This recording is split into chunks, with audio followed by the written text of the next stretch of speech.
प्रिय विद्यार्थियों, आज हम कक्षा 7वीं एड ग्रेड गणित विषय में अध्याय 6 त्रिभुज और उसके गुणधर्म, उसके गुण के बारे में पढ़ेंगे। तो त्रिभुज एक ऐसी 3 रेखाखंडों से बनी एक बंद सरल आकृति होती है जिसमें 3 शीर्ष और 3 भुजाएं और 3 कोण होते हैं। तो जैसे एक त्रिभुज ABC है तो इसकी भुजाएं AB, BC और AC इसकी भुजाएं कहलाएगी। यहाँ ये जो कोण है उसको हम लिखेंगे कोण BAC, अर्थात ये कोण कहलाएगा BAC। ABC अर्थात ये कोण, और BCA, तो जब कोण जिस बिंदु पर बनता है उसको हम बीच में, वो बिंदु बीच में आना चाहिए। इसी प्रकार 3 शीर्ष A, B और C, ये 3 इसके शीर्ष होंगे। अब यदि किसी शीर्ष से किसी भुजा पर लंब खींचा जाता है या 90 अंश का यहाँ कोण बनता है तो इसको हम शीर्ष लंब कहते हैं। तो यहाँ पर इस चित्र में AL जो है त्रिभुज ABC का शीर्ष लंब है। अब त्रिभुज के जो कुछ गुणों के अंतर्गत हम देखें कि किसी भी त्रिभुज में अगर किसी एक भुजा को बाहर की ओर बढ़ाया जाता है तो उस पर जो बनने वाला कोण है उसको हम बाह्य कोण कहते हैं। तो यहाँ इस चित्र में जो ये Y और X, ये दोनों इसके बाह्य कोण हैं। बाह्य कोण और अंतः कोणों में एक निश्चित अनुपात होता है।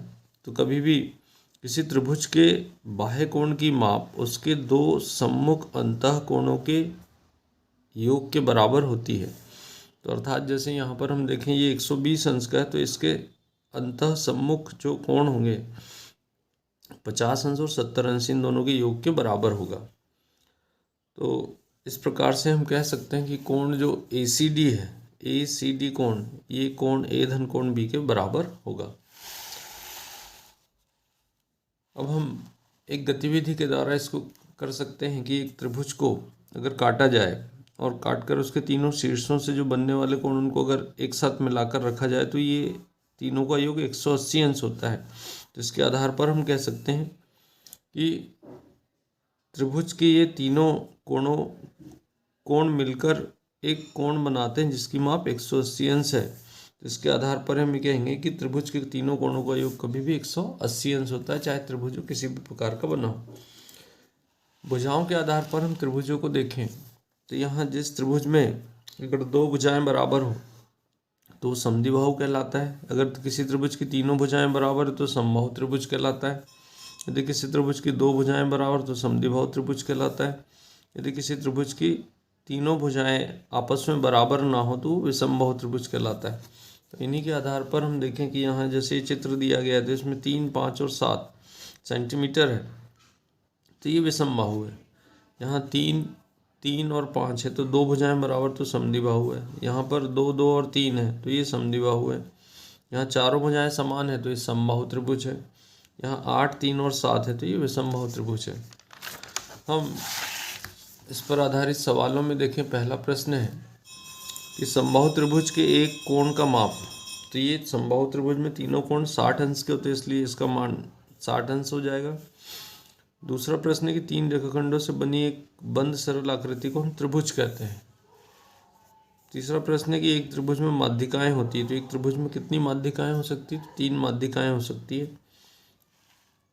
चित्र में दिए गए चित्र में x का मान ज्ञात करना, तो यहाँ पर x का मान निकालना तो हम ये देखें कि 2x धन x, और ये 90 अंश का कोण है। अगर इसको हम त्रिभुज के तीनों कोणों का योग 180 अंश होता है उसके आधार पर हल करें तो x का मान 30 अंश आएगा। प्रश्न क्रमांक 5 में है, नीचे दिए गए त्रिभुज में x और y के मान निकालना है। तो हमको x और y दोनों के मान ज्ञात करना है। तो हम अभी हमने जानते हैं कि जो बाह्य कोण होता है वो अंतः समदूरस्थ अंतः कोणों के योग के बराबर होता है। तो 50 धन x बराबर 120, तो x बराबर 70 अंश आ जाएगा। और यहाँ ये एक सीधा रेखाखंड है तो इन दोनों का योग 180 अंश होता है तो उसके आधार पर ही 60 अंश आ जाएगा। तो यहाँ C इसका उत्तर सही होगा। प्रश्न क्रमांक 6 में हम देखें, प्रश्न क्रमांक 6 है कि आकृति में x का मान ज्ञात कीजिए। तो यहाँ ये 90 अंश का कोण है, ये 60 अंश का, ये x। तो हम जानते हैं कि त्रिभुज के तीनों कोणों का योग 180 अंश होता है, इसलिए त्रिभुज PQR में कोण P धन कोण Q धन R बराबर 180 अंश। यहाँ मान रख देंगे 90, 60 और x बराबर 180। 90 और 60 150 हो जाएगा तो x बराबर 150 180 ऋण 150 तो बराबर 30 अंश, तो इसका उत्तर हो जाएगा। प्रश्न क्रमांक 7 में हम देखें, त्रिभुज ABC की सभी भुजाएं एवं शीर्ष लिखिए। इसकी भुजाएं होगी AB, BC और AC, और शीर्ष हो जाएंगे A, B और C। प्रश्न क्रमांक 8 है, किसी त्रिभुज में शीर्षलंब की आकृति बनाकर प्रदर्शित कीजिए। तो शीर्षलंब बनाना मतलब यहाँ से हमको ऐसे रेखाखंड बनाना है जो 90 अंश का कोण बनाता हो। तो यहाँ पर इसका शीर्षलंब हो जाएगा AD। फिर प्रश्न क्रमांक 9 में है, इस आकृति में पुष्टि कीजिए कि एक समद्विबाहु त्रिभुज में एक शीर्षलंब और एक एवं मध्य का एक ही रेखाखंड हो सकता है। तो यहाँ हम इसके लिए एक समबाहु त्रिभुज बनाते हैं जिसमें AC और CB दोनों भुजाएं बराबर हैं। तो यहाँ से अगर हम शीर्षलंब बनाएंगे और इसकी माध्यिका बनाएंगे तो दोनों एक ही रेखाखंड आएगा। तो इस प्रकार से हम चित्र बनाकर इसको सिद्ध कर सकते हैं कि दोनों एक ही रेखाखंड होंगे। प्रश्न क्रमांक 10 में हम देखें तो प्रश्न क्रमांक 10 है, आकृति में x का मान ज्ञात कीजिए। तो यहाँ x बाह्य कोण है, हमें पता है कि बाह्य कोण का मान अंततः दोनों कोणों के योग के बराबर होता है। तो x बराबर 25 अंश धन 35 अंश, इन दोनों को हम जोड़ देंगे तो ये 25 और 35 जोड़ेंगे तो ये हो जाएगा 60 अंश। तो यहाँ इसका उत्तर जो हो जाएगा ये हो जाएगा 60 अंश। तो इसका मान हो जाएगा 60 अंश। फिर हम प्रश्न क्रमांक 11 में देखें तो प्रश्न क्रमांक 11 है कि एक त्रिभुज का एक कोण 60 अंश का और शेष दो कोण बराबर है, तो बराबर कोणों में प्रत्येक की माप ज्ञात कीजिए। तो यहाँ दो कोण बराबर है तो इसको हमने x मान लिया, और एक कोण 60 अंश का, तो तीनों कोणों का योग 180 अंश होता है। तो 60 धन x बराबर 180। तो इसको हम जब हल करेंगे तो यहाँ 60 का पक्षांतर कर देंगे तो 180 ऋण 60 तो 120, तो 2x बराबर 120, तो 120/2 तो बराबर 60 अंश हो जाएगा। तो दोनों कोण 60 अंश के होंगे। प्रश्न क्रमांक 12 की एक त्रिभुज की भुजाओं की माप 12 सेंटीमीटर 15 सेंटीमीटर, तो तीसरी भुजा की माप किन दो मापों के बीच होना चाहिए। तो किसी भी त्रिभुज में दो भुजाओं का योग तीसरी भुजा से अधिक होता है, ये नियम है।